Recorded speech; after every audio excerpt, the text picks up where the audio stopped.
Working జర్నలిస్టులకు నష్టం కలిగించేలా ఉన్న జీవో నెంబర్ 252ను వెంటనే సవరించి అర్హులైన ప్రతి జర్నలిస్టులకు అక్రిడేషన్ కార్డు ఇవ్వాలని Telangana union of working journalist TUWCH 143 జిల్లా అధ్యక్షుడు లాయిక్ పాషా డిమాండ్ చేశారు. రాష్ట్ర కమిటీ పిలుపు మేరకు శనివారం రాజన్న సిరిసిల్ల జిల్లా కలెక్టరేట్ ఎదుట సుమారు 100 మంది జర్నలిస్టులతో భారీ నిరసన చేపట్టారు. ఈ సందర్భంగా లాయిక్ పాషా మాట్లాడుతూ కొత్త నిబంధన వల్ల క్షేత్రస్థాయిలో పనిచేస్తున్న మెజారిటీ జర్నలిస్టులు అక్రిడేషన్కు దూరమయ్యే ప్రమాదం ఉందన్నారు. జర్నలిస్టుల హక్కులు సంక్షేమాన్ని కాళరాసే విధంగా జీవో 252 ఉందని విమర్శించారు. ప్రభుత్వం వెంటనే స్పందించి జీవోను సవరించకపోతే రాష్ట్ర వ్యాప్తంగా పెద్ద ఎత్తున ఆందోళన చేపడతామని హెచ్చరించారు. అనంతరం జిల్లా కలెక్టర్ అధికారికి వినతి పత్రం సమర్పించారు. ఈ కార్యక్రమంలో TUWC నాయకులు, వివిధ మండలాల ప్రెస్ క్లబ్ ప్రతినిధులు పాల్గొన్నారు.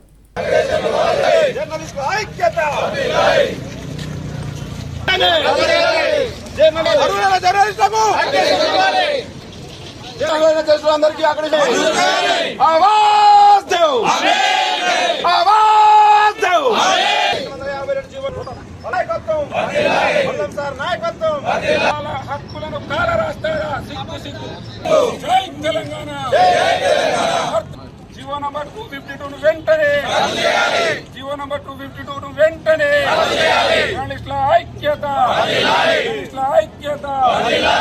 సార్ నాయకత్వం, సార్ నాయకత్వం.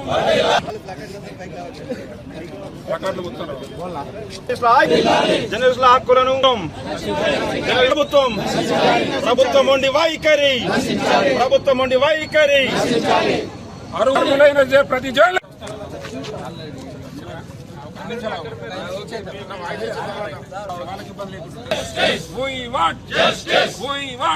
వెంటనే వెంటనే తెలంగాణ జర్నలిస్ట్ అమర వీరులకు, తెలంగాణ హక్కులను కాల రాస్తారా? తెలంగాణ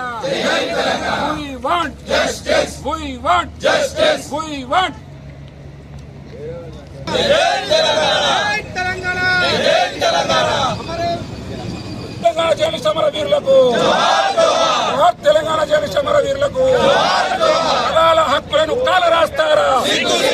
ప్రజల హక్కులను కాల రాస్తారా? ఆవాజ్ దో, ఆవాజ్ దో. TUWC అలం సార్ నాయకత్వం, అలం సార్ నాయకత్వం. జై తెలంగాణ. జర్నలిస్టుల ఐక్యత, జర్నలిస్టుల ఐక్యత.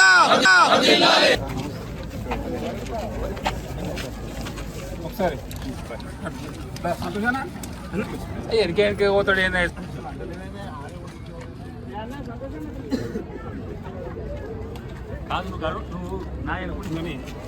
జీవో నంబర్ 250 ద్వారా అన్యాయం జరుగుతుంది కాబట్టి సమరి ద్వారా ప్రభుత్వాన్ని ఒక జీవోను జారీ చేసింది.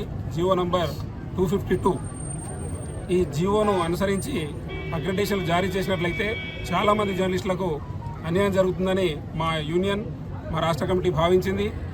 దాదాపు 8 నుంచి 10,000 మంది జర్నలిస్టులకు అన్యాయం జరిగే అవకాశం ఉన్నందున రాష్ట్ర వ్యాప్తంగా నిరసన కార్యక్రమాలకు పిలుపునిచ్చారు.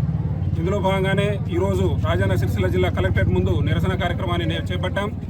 మా జిల్లా కమిటీ, అలాగే మా టెంజు, మా మొత్తం సభ్యులు అందరూ రోడ్లపైకి వచ్చి నిరసన వ్యక్తం చేశారు.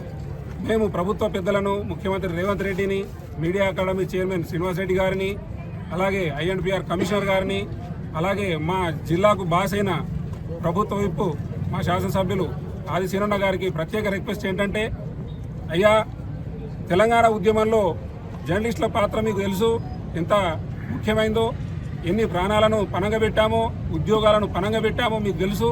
ప్రత్యేక తెలంగాణ రాష్ట్రాన్ని సాధించుకున్న తర్వాత ఈరోజు జర్నలిస్టులపై కక్ష కట్టడం ఇది సమంజసమేనా? ఒక్కసారి ఆత్మవిమర్శ చేసుకోవాల్సిన అవసరం ఉంది.